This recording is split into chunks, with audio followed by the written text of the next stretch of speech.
The morning sun had barely risen when Rowan Hale realized he no longer had the strength to pretend everything was fine. A thin mist crawled over the quiet neighborhood, and the world felt strangely muffled, as if holding its breath for what was about to happen.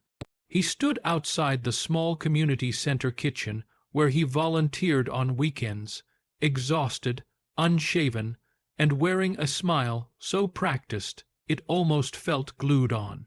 Then, just as he set down a tray of donated bread, two tiny voices pierced the silence with a fragile innocence that shattered him more deeply than any hardship ever had. "Can we eat with you?" the little twin girls asked, voices trembling, eyes wide with both hunger and hope. And something inside Rowan collapsed under the weight of their words, an old wound tearing open as if it had been waiting for this very moment. If you believe in kindness, in second chances, and in the quiet power of helping one another, be sure to like, comment, share, and subscribe to Soul of Light to keep these stories shining. Rowan had been living day to day since the passing of his wife, Mara. He remembered the crispness of early mornings she used to love, how she hummed while making breakfast, how effortlessly she carried joy even on the heaviest days. After she died from complications during childbirth, Rowan became both father and mother to their only son, Jace. For years he managed, sometimes clumsily, sometimes beautifully, but always with love. Then the layoffs came, followed by medical bills for Jace's asthma, followed by overdue rent notices that piled up like storm clouds around him. When they lost their apartment, Rowan told Jace it was only temporary, just a stop along the road. But inside, he feared the road had run out. Now, every morning, Rowan walked Jace to a nearby park where they could wash up in the public restroom before heading to school. Rowan did everything he could to hide their situation from his son, but children feel what adults try to bury, and Jace had grown increasingly quiet. Rowan carried the shame of not being able to give more, even as he volunteered at the community kitchen, hoping that being useful might help him keep hope alive. The twin girls who stood before him that morning wore mismatched shoes and threadbare sweaters. Their hair was tangled but clean, their faces smudged with dust.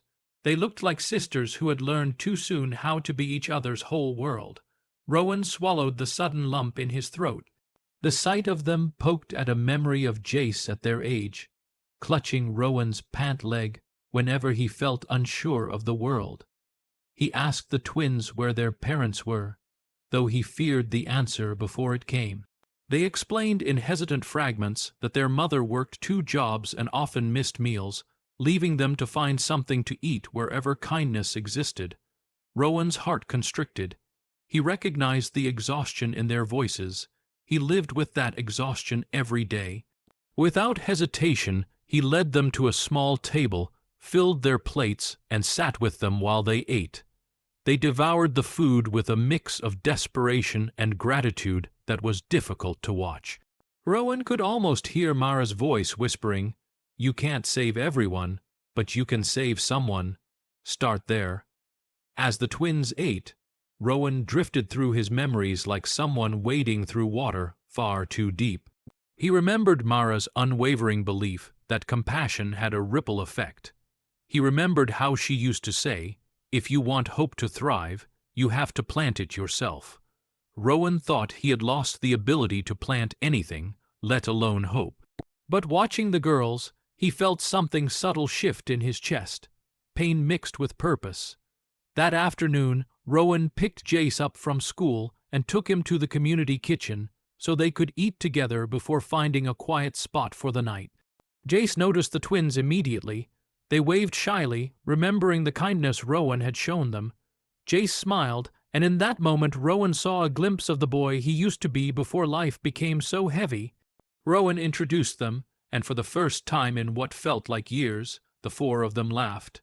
It wasn't loud or carefree, but it was real. As weeks passed, Rowan saw the twins often. Their names were Fira and Leonie, unique, bright names that didn't match the hardship of their lives. Their mother, Janissa, eventually visited the kitchen as well, apologizing for her daughter's boldness but grateful beyond words. She was exhausted but strong, worn but determined. Rowan found himself admiring her resilience, recognizing in her the same fierce love he carried for Jace.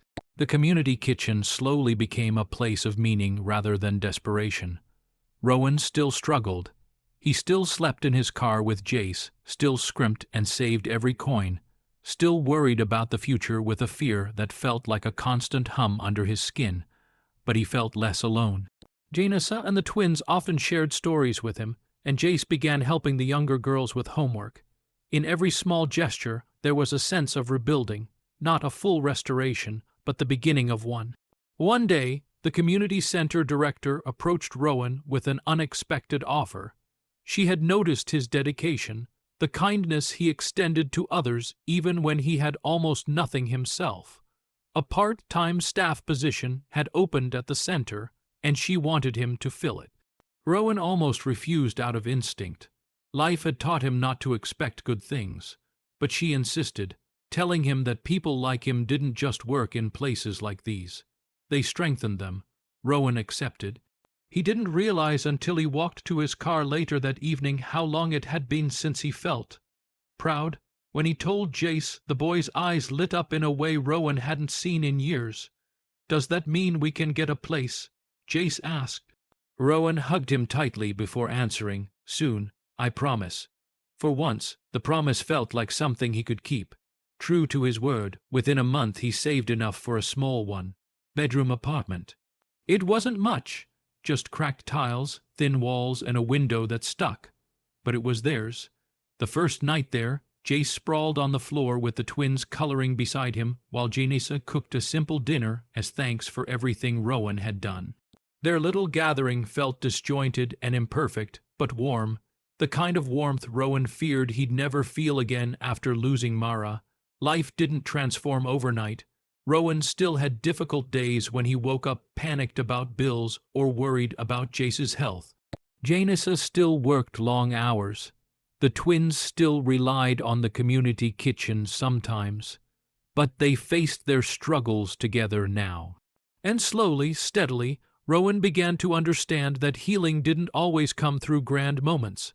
It often arrived quietly, disguised as companionship, trust, and shared meals. One Sunday afternoon, just as the sun rolled brightly across the sky like a golden promise, Rowan arrived at the center to find Fira and Leona standing outside with small paper bags in their hands. They ran to him, excited, and insisted he open them. Inside were 4 cookies, slightly burned, uneven, but filled with a sweetness he recognized instantly. Janessa approached behind them, explaining that the girls wanted to make something for him and Jace because you always make sure we're never alone. Rowan felt emotion swell within him, sharp and warm. That moment became a turning point. He realized the girls' question from that first morning, "Can we eat with you?" had been more than a plea for food. It had been a plea for belonging, for safety, for connection. And without knowing it, they had given him the same in return. As he stood there surrounded by people who had become an unexpected extension of family, Rowan felt the full weight of everything he had endured and the quiet strength of everything he had gained. The world looked different now. Softer, kinder, like someone had taken the edges of his life and rounded them gently. If this story touched your heart, please like, comment, share, and subscribe to Soul of Light so more souls can find warmth in stories like this. Before the story ends, take a moment to comment something kind, something you wish someone had told you on a hard day. And so, under the bright wash of daytime sun, Rowan Hale embraced the fragile, hopeful truth he once thought he had lost. Broken people can still build beautiful things, and sometimes all it takes is one small question, spoken by 2 hungry little girls, to remind someone that they still deserve a place at the table.